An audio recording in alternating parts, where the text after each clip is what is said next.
Hello and welcome back. My name is Dr. Christopher Gennari. This is Great Big History, History 150, Episode 5, Warrior Kings of the Ancient World. So we're going to talk about why war becomes one of the defining factors of being a king. Why conquering others, attacking others, becomes such a defining feature of leadership in the ancient world. Because it's not always. We've already talked about different kinds of leaders, and war is not necessarily a major part of it. So we will talk about the role of trauma, the role of defeat in this, and we will be talking about the Assyrians, the Egyptians, and the, kind of the generic, lots of different peoples, lots of different cities that go not nameless through history, but just occur all the time. So the warrior kings of the ancient world starts as a response to a resource problem. War was a solution to a problem, and that problem was that early settled cities grew food because they couldn't move, right? We already talked about this. But what if you had success? If you have success, that means you have enough food that people won't starve and a little bit extra that you could sell or you could store for when things get bad. But better nutrition equaled more people lived. In the ancient world, some 50% of children in nomadic societies, 50% of children died before the age of 5. That slowly starts to tick down. More children living means more children live to adulthood, so more children live. That means more population equals a need to grow more food and create jobs.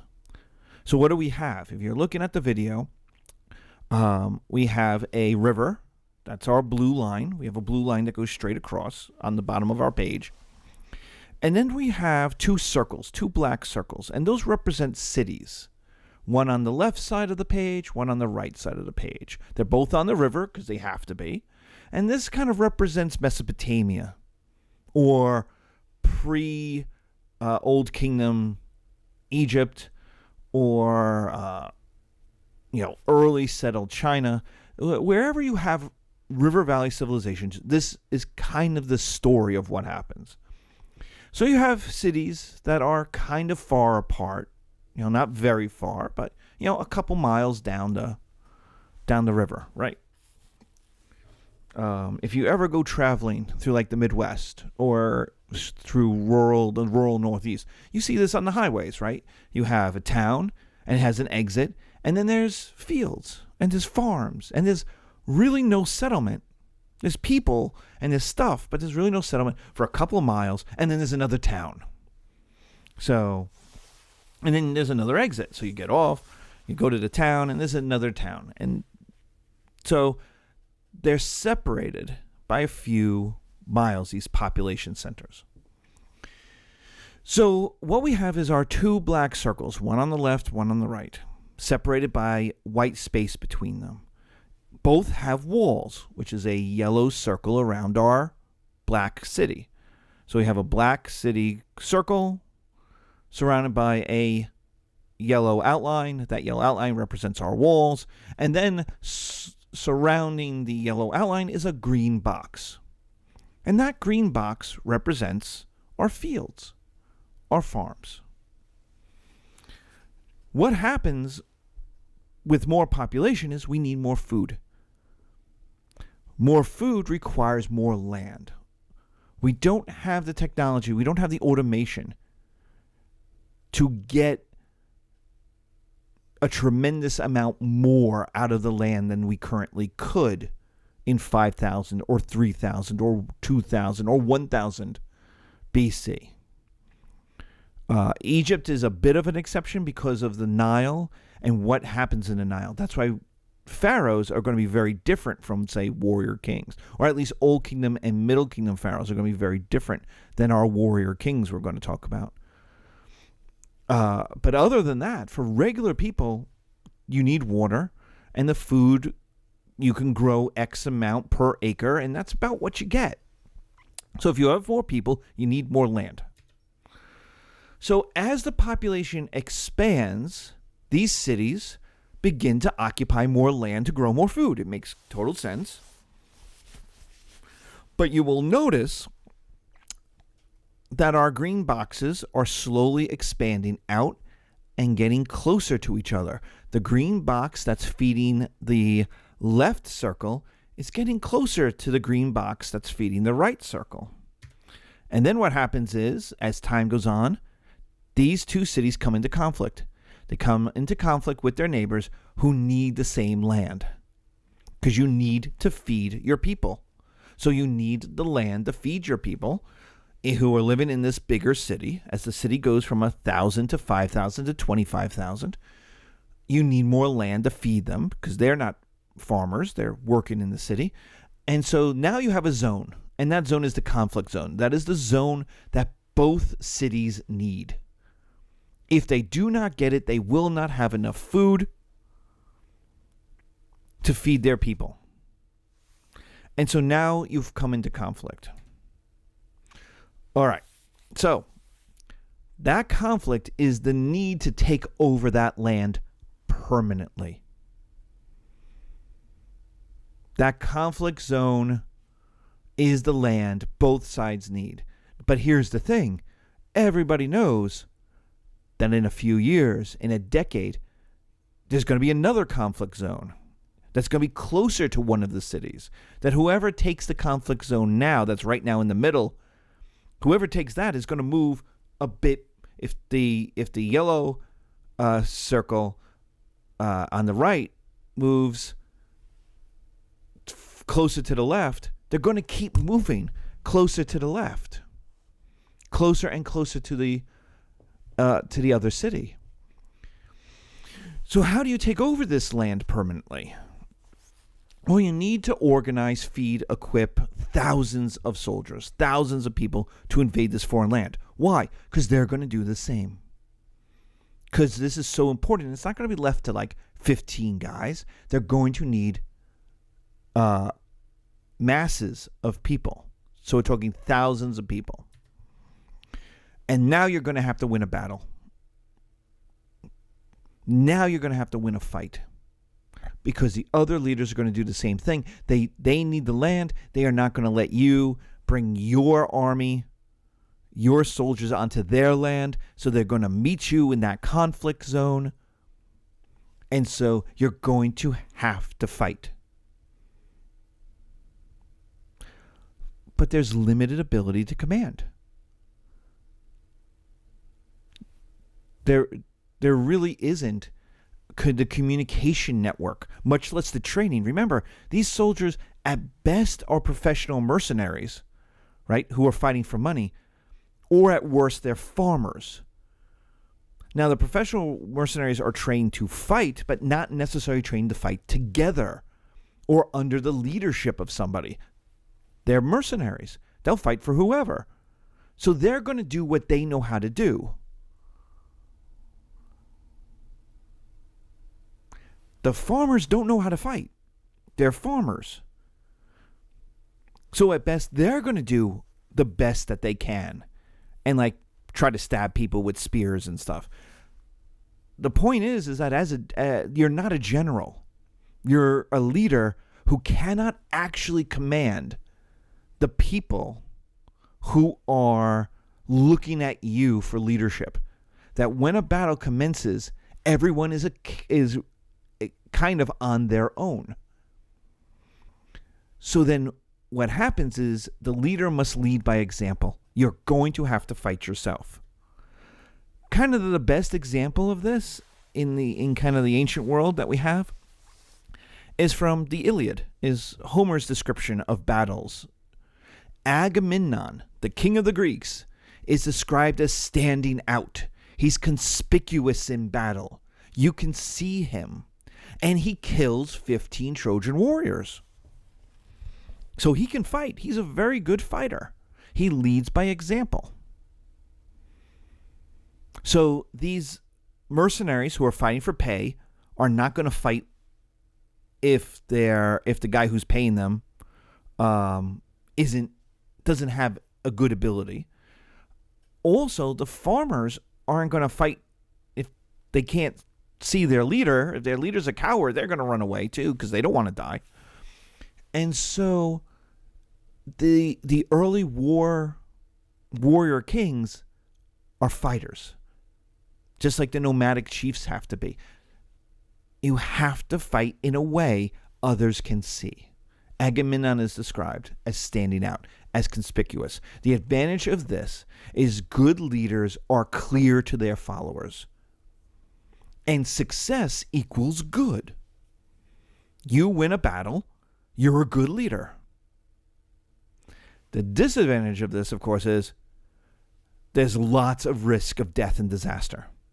Kind of the best example of that is from Xenophon's Anabasis, Anabasis, a book that's translated as The March Up Country. It's where a group of Greek mercenaries go to work for Cyrus the Younger. And there's a King Cyrus we'll talk about when we talk about the Persians a little bit. And then there's a young man called Cyrus the Younger who is many, many, many generations removed, about 200 years removed. But he was a very popular Persian prince with the Greeks. And so when he got into a fight, when Cyrus the Younger got into a fight with his older brother, who was the king, he called on the Greeks mercenaries to come in and help him, to invade the Persian Empire, to march to Persepolis, fight the brother. They fight a battle. They win. The Greeks win the battle. This is the kind of the first time the Greeks show that they could go on the offense and defeat the Persian army. They had defeated the Persian army a couple times on defense, but this is the first time they really win on offense. But Cyrus the Younger doing this kind of leadership, charging into battle, he charges at his older brother in the middle of the battle. He gets shot through with arrows and is killed. So his entire mission is done. The Persians and the other non-Greek members run away, leaving the kind of Greek mercenaries to kind of figure out their way of how to get out of the Persian Empire without being, enveloped and destroyed by the Persian king. And so Xenophon's book becomes this kind of handbook of the weaknesses of the Persian Empire and how you could invade it. But Cyrus died, and so with him, when Cyrus the Younger died, with him, his entire mission ended. Nobody was willing to take up his banner and lead in his empty space. The entire thing just ended. Everybody just went home. So the advantage is good leaders are clear to their followers, and success, winning, equals you're a good leader. The disadvantage is lots of risk of death and disaster because you are standing out. You are conspicuous. You are fighting hand to hand. You are in the thick of battle. Okay, so let's assume you win.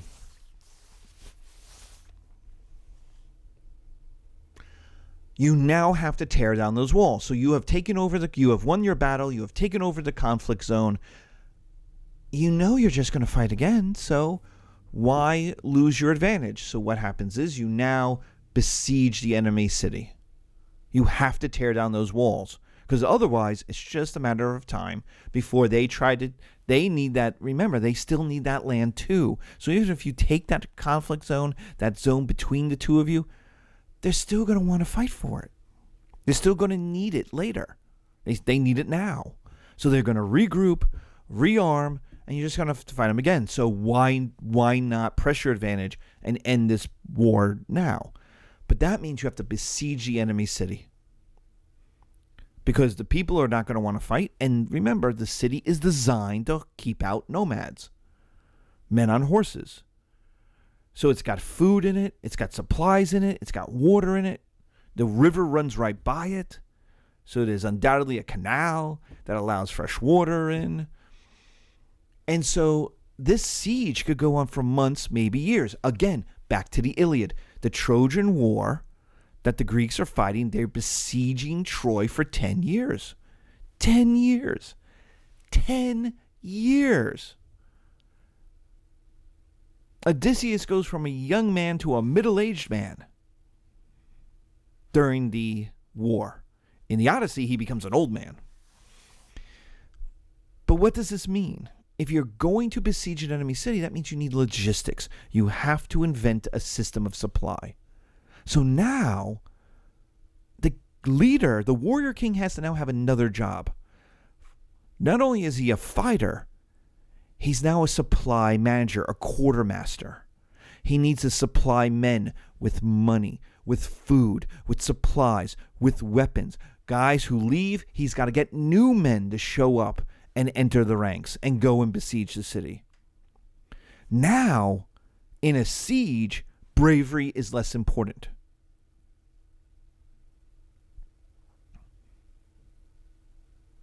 The attack on the city. Alexander is nearly killed several times. Most of them, especially in India, he's almost killed leading charges up and over walls. Like, that's dumb. That's dumb kind of bravery at that point. Like, that's not the role of a king. That's not the role of a leader. A leader now doesn't go over walls or go under walls or try to break through the walls. He creates a system of resources. That leader's job is now to get the money, the food, the supplies, and the weapons that the besieging force needs. So what happens if you eventually take down the walls, break into the city? You either undermine the walls from digging underneath them, or you're able to weaken the walls and break through them using like catapults or trebuchets, using some kind of siege weapon, or you go over the walls. You win. What that allows is for vastly increased resources. Why? Because not only do you have your city, your walls, and what had been your land for food, you now took over the conflict zone, and now you've taken over all the land that the other city had. So what happens is a vast looting. It's free money for the king, for the soldiers, for the city. You take, since they're defeated, they don't matter anymore. You take their stuff and divide it up. Romans were famous for this. They put everything into a giant pile, and then it was divided up by percentage, so that there wasn't a reason for you to loot and steal, because you were looting and stealing from the other men first you're looting and stealing from Rome, then you're looting and stealing from your officers, and then you're looting and stealing from the other men. So the punishment for looting and stealing and not sharing what you took was worse than you put it in a big pile. And then the accountants come in and very methodically, very mathematically, hand out the right amount of loot to everybody. So the Romans were very scientific about it. But what it is, it's free money. The defeated peoples, what do you do with the peoples? You've killed some of them, but you aren't going to kill all of them. They're now slaves. They're now going to be enslaved to work for rich landlords.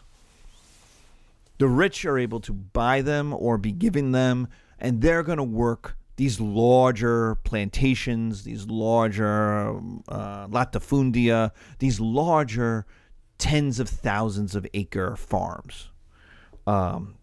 Those don't necessarily all produce food. A lot of them are producing like cash crops, like sugar or indigo or various things that you can't eat, but you still need to use for, color, making color fabrics, or, making rope, or the other things that a civilization needs.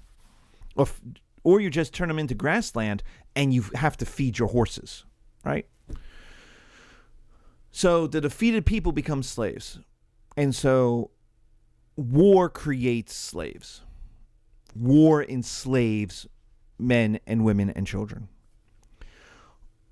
This great big expanse of green fields is now free land for young people to work. So those young people, that second, that third son, now they can move west. Now they can move to the left. Now they can move and still be protected by the warrior king, by their leader. They could still be part of their culture. They don't have to colonize. When we talk about the Greeks, we're going to talk about how the Greeks leave Greece. That's not what has to happen. But the young people can now move and get land of their own. And what you get is a victorious society. You have a victorious king. The people get richer. The society gets richer. The king gets richer. And so you have more success. That more success means a larger population. That larger population then needs more food. And you repeat this process until you run into someone who you can't defeat. Or someone who can defeat you. So rule number 1 of warrior kings is don't lose. We had 2 warrior kings. We had the warrior king on the left and the warrior king on the right. And what happened? The warrior king on the right won, took over the conflicted zone, took over the fields of the warrior king on the left, and then destroyed the warrior king on the left's entire civilization. Enslaved their people, took their money. So don't lose. Losing is the loss of legitimacy for yourself, your dynasty, your family, and perhaps, as we just demonstrated, your entire civilization. Look at Troy. Again, we go back to the Iliad. Hector, the warrior prince, is killed by Achilles. Troy is sacked and burned to the ground. All of the wealth is going to be carted off. People are enslaved, and they are carted off as enslaved labor and sex slaves. Priam, the elderly king, the father of Hector, is murdered in his temple. Cassandra, his daughter, the sister to Hector, is raped, enslaved, and murdered. Paris, the younger brother of Hector and the son of Priam, who caused all of this by taking Helen, by stealing Helen or running off with Helen, he is wounded and then left to die. Deiphobos is tortured to death. Only Aeneas survives. And he'll go on to star in Virgil's Aeneid 1,000 years later to found both Carthage and Rome. And apparently, with the defeat of the Greeks, get the Trojan revenge. So, that the Romans are descended from the Trojans, and thus the Romans conquer the Greeks because of revenge. But that's a nice little fictitious story of Virgil. But what we get is the complete destruction of Troy, a great city with a great dynasty, liked by the gods, and what we get is the complete destruction of the place. We have the destruction of the entire royal family. Hector's family is wiped out. All of Trojan civilization is destroyed. So don't lose. Rule 1. All right. So now let's go to some specific kings. And we're going to talk about trauma. Because what if the thing that motivates kings, warrior kings, or kings to be warriors, isn't resources? What if they have enough resources? What if it's something else?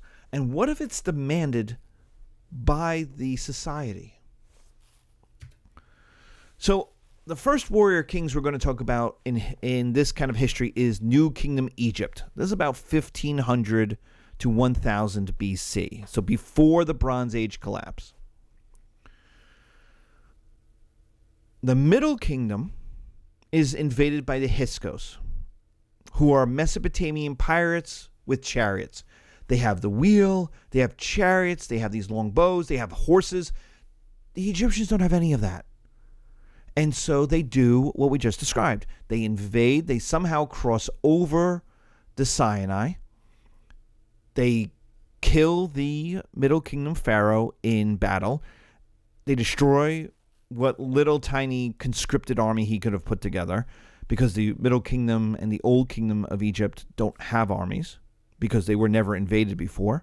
And they commence looting Egypt. They commence the looting of Egypt. And that is a trauma to the Egyptians. The Egyptians thought of themselves as rich, educated, sophisticated, and all of a sudden these thugs, these pirates from Mesopotamia, come across the desert and hurt them. So it's a trauma and a humiliation. And so what they need, what they demand, is for this never to happen again. They need a leader to prevent this from ever happening again. And that's the new kingdom. That's Amos. Amos creates the new kingdom, and instead of elongating or going back to the way things worked in the Middle Kingdom, it creates an entirely new system. And that system is about war and empire will equal legitimacy. And alliances with smaller powers will equal protection. That Egypt will be the big brother in the world. And it will say, we will protect you if you promise to never fight us. So this is a complete revolution of Egyptian society. A complete one. Up to this point, you had religious pharaohs, and we'll talk about the Old Kingdom, building pyramids, or Middle Kingdom pharaohs building infrastructure and putting on plays and entertainment. Culture. Now, that's done. We're going to build a chariot army like the Mesopotamians have. We're going to kick out the Hyksos. We're then going to invade neighboring lands so that Egypt is never invaded again. And the idea is it is better to fight them over there than to fight them here. That's the motivation that Amos and his successors will take. And that's what rich societies do. That's the argument of rich societies. Egypt will do it. Rome will do it. Sweden in the 1600s will do it. The USA after 9/11 will do it. It is better to fight in Afghanistan than to wait for ISIS to attack us here. But that means you have to completely change your economy. You have to build chariots. You have to domesticate horses. You have to terraform the land so horses can eat grass. Egypt is in a desert, so now we have to build canals out to fields, then water those fields, then grow Mesopotamian grass or Central Asian grass so that they can eat that. So we have to do that. We need people to learn how to ride chariots. We need people to learn how to drive chariots. We need other people to learn how to shoot bows off of chariots. We need farmers to at least take some time out of their life to learn how to use a bow and an arrow or a spear. Like, we have to completely change the economy and the society and the culture. Why would a society do that? Because they were traumatized. Because they don't want it to happen again. Because Amos can turn to them and say, I will protect you, but you have to help me. You have to do what I say. We have to go invade Afghanistan. We have to send people there. And is Amos able to do so? Yes, he is. Amos kicks out the Hyksos. He does exactly that. He builds this chariot army. He gets the horses, probably from across the Red Sea in Arabia. He builds this thing that is not natural to Egypt. And he changes the culture in a way the Egyptians had never been before. But why? Because they're traumatized. Because they don't want this horror of being attacked, of being invaded to happen again. Thutmose III will conquer Kush, which is northern Africa, northern Sudan today, and Palestine. It's not quite Palestine yet, but it will become it. It's the land of Canaan, but it's not all of Israel and the such, but it's this land that the Phoenicians will eventually live in. He'll go farther north as well into Lebanon and Syria. Ramses will fight the Battle of Kadesh, which is kind of the first major battle we have historical records of from the time. He'll fight that battle in Syria, what we would call Syria today, against Hittites who had come over the mountains. This is 800 miles away. Ramses had to cross 2 deserts. Why? Why would he do this? Because the Hittites had attacked an ally. They had attacked the city of Kadesh. So Ramses said, I'm on my way. I promise to protect you. I will do so. Rome will do the same thing to start the Second Punic War, because Hannibal was conquering much of Spain, and so they sent their diplomats out. They made treaties with small Spanish cities that said, if Hannibal attacks you, we will come to your defense. The United States has this. That's NATO. If you are attacked, mostly by Russia, but it's kind of unsaid, but it's kind of also the subtext. But if you are attacked, the United States will come and help you. That was Ramses. Even a female pharaoh, Hatshepsut, portrayed herself as a warrior male king. That's how much the culture had changed. If you take a look at our pictures, you can see Ahmose looks like a Middle Kingdom pharaoh. He's got the tall crown on the top, right? That's the way Middle Kingdom pharaohs represented themselves. But then look at Thutmose III, Ramses, Hatshepsut. They got the flowing headdress that you probably know famously from King Tut. They now are clearly New Kingdom pharaohs. They look different. And even a female pharaoh portrays herself as a warrior king, a warrior male king. The art, and this was found in King Tut's tomb, shows the warrior pharaoh conquering things alone, held with the aid of the gods, and with controlling nature, standing 12 feet tall. He is a Superman on the battlefield.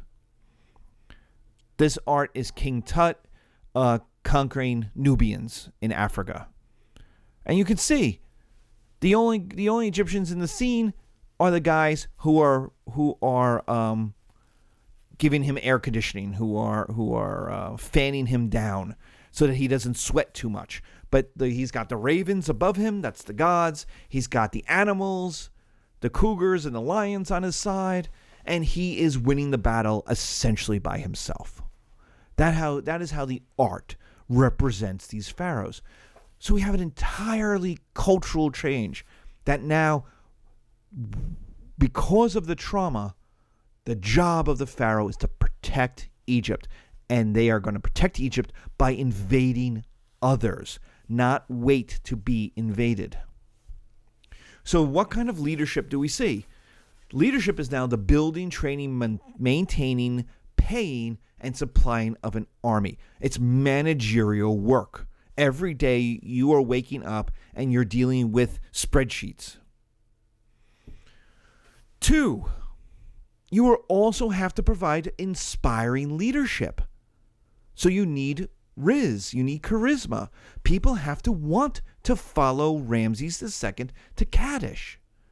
When Ramses II gets word that Kadesh is under attack by the Hittites, he says, great, I'm going to go. I'm going to protect it.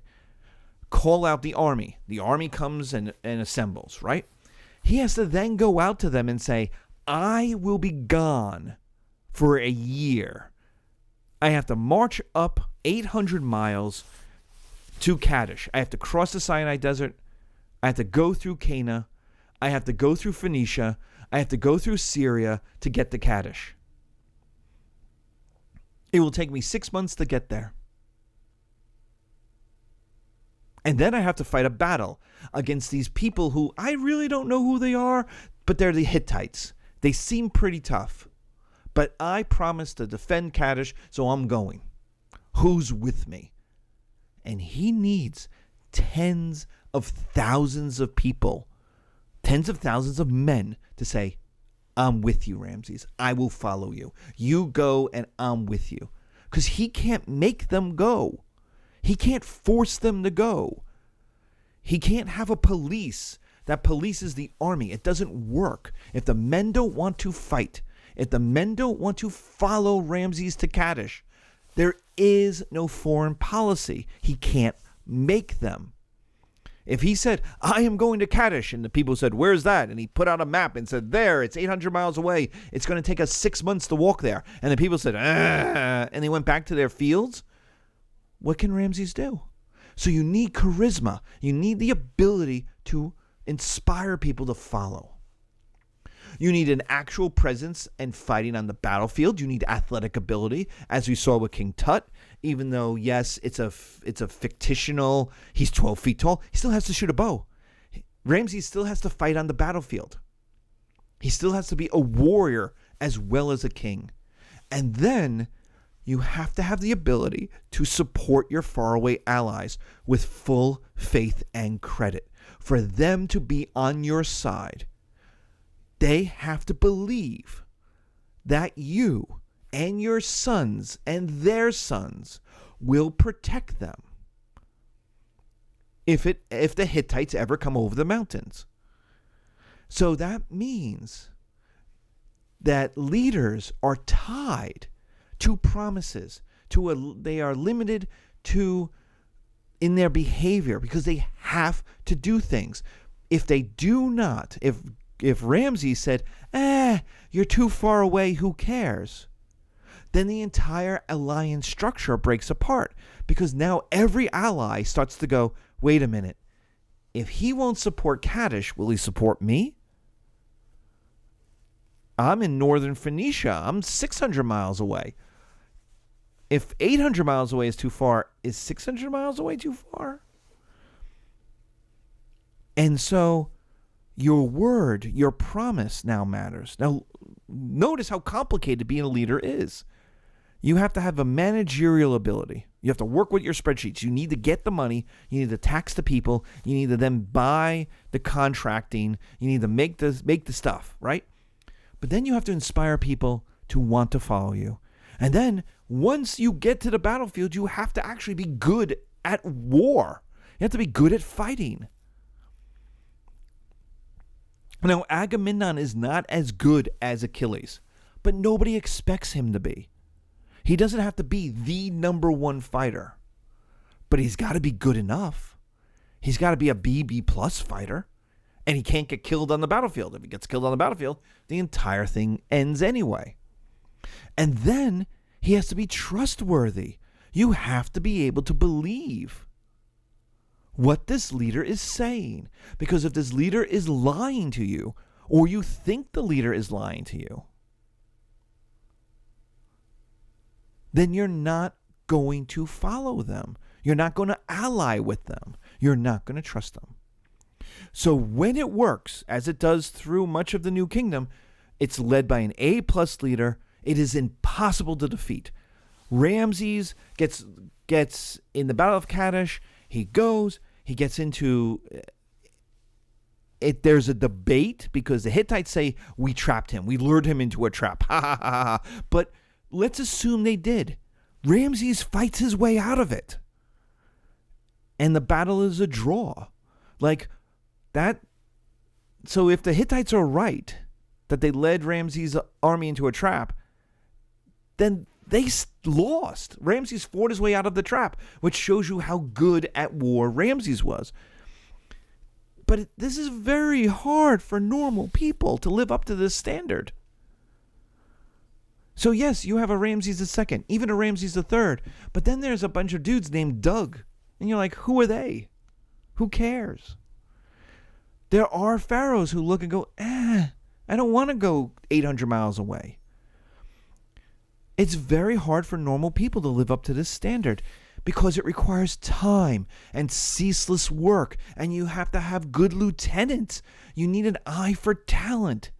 You need to hire the right smiths to make the chariots good enough and light enough. They need to be able to spot the right metals that they can refine. You need to know who is inspiring to the troops. So who could be a sergeant? Who could be a captain? Who could be a lieutenant? You need to be able. You can't do everything 100% of the time. Even Ramses can't. So you need to delegate some authority. So you need an eye for talent. But most of all, you need an unending amount of money for your troops, for your supplies, for their food, for their training, for their equipment, for your allies. You need an unending amount of money. So the entire system that the new kingdom was built on has a problem. And that is, what if you get lazy leaders or an economic recession or anything at all goes wrong? That could lead to the collapse of the system. And that's what happened. The entire world changed. The Bronze Age collapse meant nomadic peoples got on the move. And as they got on the move, they crashed into the overwhelmed settled peoples. And those settled peoples got on the move. And they crashed into other settled peoples. And that's what happens. These Philistine or Proto-Greek Vikings come across the sea and land in Egypt and overwhelm the new kingdom by these nomadic Vikings in a way no one was expecting. Nobody expected a naval invasion of northern Egypt. That had never happened before, so they weren't prepared for it. It was a completely new thing. And what happens is the new kingdom goes down fighting, but it still goes down.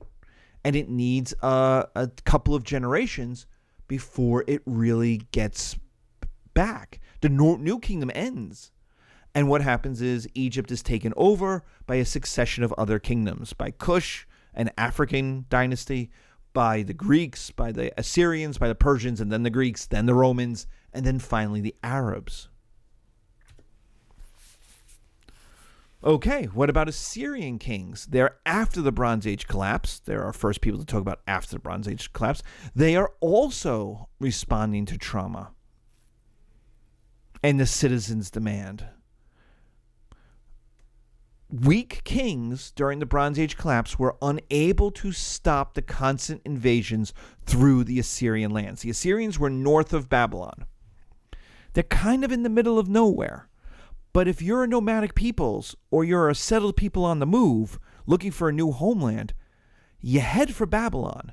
You head for Sumer. You head for lower Mesopotamia. Why? Because that's where stuff is. And so you go through the Assyrian lands, and the weak kings were unable to stop them. So there is a demand that this never happen again. And the Assyrian answer to this is to build an army that cannot lose.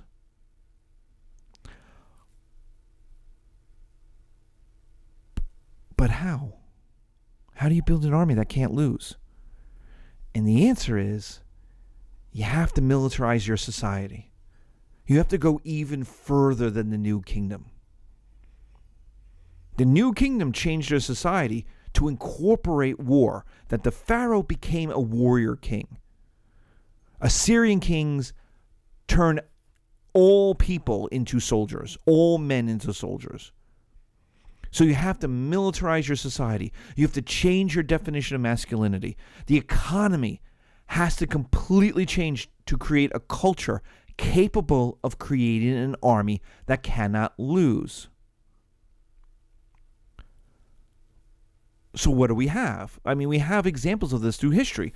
We have the Spartans. We have Rome during the Punic Wars. We have the Zulus of southern Africa. We got the Nazis of Germany. Notice, 3 of the 4 of them eventually lost. And the one that doesn't lose, Rome, tears itself apart at the end of the Roman Republic in a series of civil wars that are just as brutal as what they were doing versus other peoples. So the Assyrians create the first professional army, and it is a national army.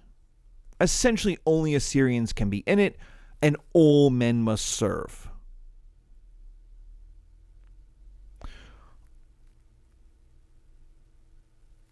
So, there's a problem, and we'll talk about that problem in a little bit, but what happened to your workers? What happens to your farmers?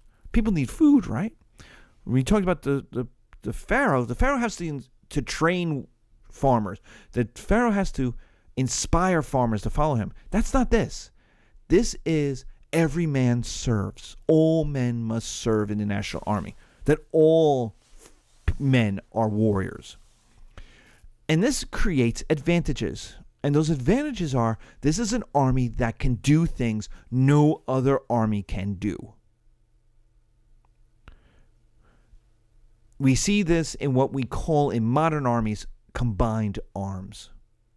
The ability of different parts of the army to work together. Now notice the warrior king is now a general.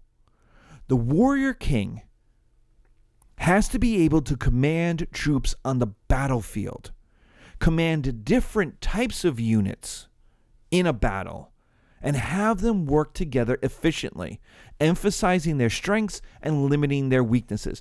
Notice this is very different,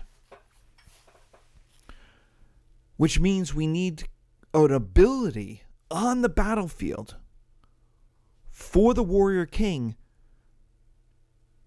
to communicate with different parts of the army, to tell them what to do and when, to move them, which means the warrior king as a general, the warrior part is less important. They can't be fighting, because if they're fighting, they're not being a general. They're not commanding. So, unlike the New Kingdom, which used alliances to protect Egypt, the Assyrians used terror and violence to eliminate anyone who might attack them or rebel against them. They burned Babylon. They depopulated Israel.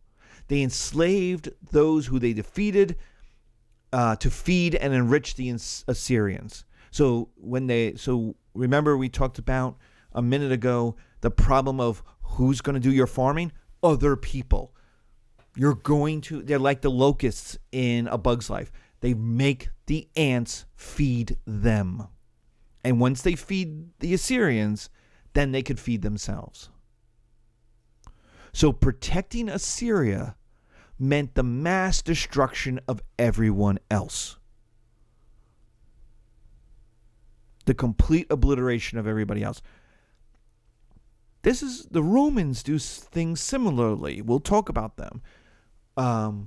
Even though they're a republic, they're a representative republic, and the Assyrians are clearly not. But where they go, they will destroy those who fight against them. So people hate them, hate the Assyrians because of this violence. So what happens is, that's your system for about 300 years. The Assyrians will conquer every major people around them.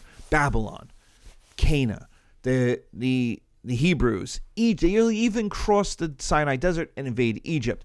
The lands that had the Hittites, Sumer and Sumeria, Sumeria, down all the way down by the Persian Gulf. And they used violence to maintain that. So you don't rebel. You don't revolt. Because if you do, you get destroyed. We'll see that tactic with the Romans. That works as long as nothing changes. That's a homeostatic system. But what happened in the 600s is the system changed. New peoples from Central Asia showed up. The Medes and their little cousins, the Persians. And they come in as nomads, and they come looking for stuff. And with that, Babylon leads a revolt. Everybody in Mesopotamia is going to revolt because everybody hates the Assyrians. Nobody wanted to work with them. And in the Battle of Nineveh in 612, you have the genocidal defeat of the Assyrian peoples. Nineveh is depopulated. Xenophon, on his march in the Anabasis, thinks it's an abandoned Median city. And that's 200 years later. No one lived there. 200 years later. Nobody lived in the Assyrian capital 200 years later. So living by the sword only lasted as long as nothing changed. And actually, when everyone hates you, you might be less safe than you look. So the Assyrians looked around and they said, oh, we can conquer anybody. But that was as long as nothing bad happened, as long as nothing changed. And when things changed, the entire system crumbled underneath them because it was kept together by violence. So you can see how this is like the coach who constantly berates. his or her players. This is the team leader who's constantly insulting and writing emails and taking stuff away, right? Taking privileges away. This is the prison guard that does the same thing, that uses violence. Well, that works as long as nothing changes. But what happens, like, if the power goes out in the prison and all the prison cells are now open? What happens if the players simply sit and say, no, I'm not following you out there. I'm not doing what you say? What happens? Because that way of leading can only work as long as the violence scares people, as long as the terrorism scares people. The moment it doesn't, the second it doesn't, the entire system falls apart. So our summary. Warrior kings don't necessarily choose to be warrior kings. Like, we talked about 3 different societies. One is basic settled people. The second was the New Kingdom. The third was the Assyrians. None chose that. They became that. One because of resources, 2 others because of trauma. So you need followers willing to invade someplace else. Excuse me. To be a warrior king, you need warriors to follow you. You need an army to follow you. You need to share the wealth. You need to offer protection or offer revenge. Right? This is one reason the Assyrians were the only ones in the army, because they were the only ones who were trustworthy after you defeated everybody else. But that also meant only Assyrians gained a share of wealth when the army won. That tied the Assyrians to the king a lot, but it also ostracized, it also limited, kept away any allies. The pharaohs, the New Kingdom pharaohs, were different. The New Kingdom pharaohs actually paid people to be friends to them. So you need to share the wealth. You need to offer protection. You need or offer revenge, but you need to share it with others. But war is so expensive and risky, it is difficult to rely upon. What happens if Ramses II gets killed at Kadesh?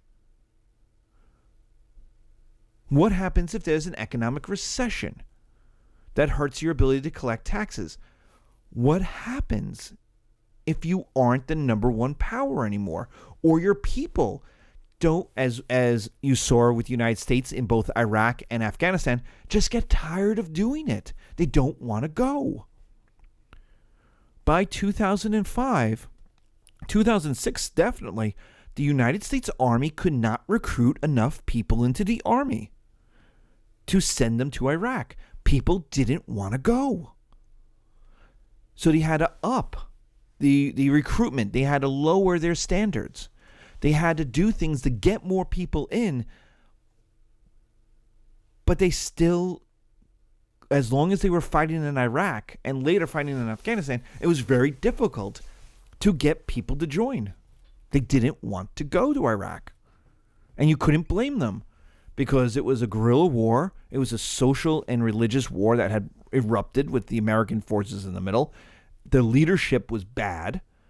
You know, George W. Bush was not a good warrior president. And so people voted with their feet. They voted with their jobs. They didn't join the army. So it's so expensive and risky. It's difficult to say we should go to war all the time. And even where you can minimize that risk, like the Assyrians do by completely militarizing their society, it creates enemies, which just creates more war, which creates more expenses, which creates more risk. The Assyrians were never not at war. They were at war all the time.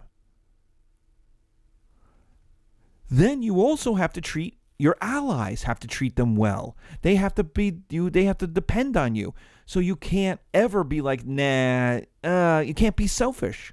Or they can revolt against you. Or those allies can become enemies. And there's plenty of people, remember, who don't like you. Those allies will join your enemies. We'll see this when we talk about the Athenian Empire during the Peloponnesian War. Thus, violence is a choice and a solution to a circumstance, but it only works for certain kinds of leaders in certain situations with receptive followers. If you don't have the A+ leader, the Ramses II, the Thutmose III, and you don't have the right situation, the trauma after the invasion of the Hyksos or the destruction of the Bronze Age collapse in Assyria, if you don't have the receptive followers, if people would rather farm or go about their lives making stuff, if they don't want to be in the army, see the United States during the Vietnam War, things fall apart. All right. Whew. That's a big one. No, that's probably the biggest episode of our part 1. So be safe. Take care. Woo. And if you choose violence, know it is a difficult, once you choose, as a leader, once you choose to go to war, once you choose violence, it's very hard to stop. Be safe out there.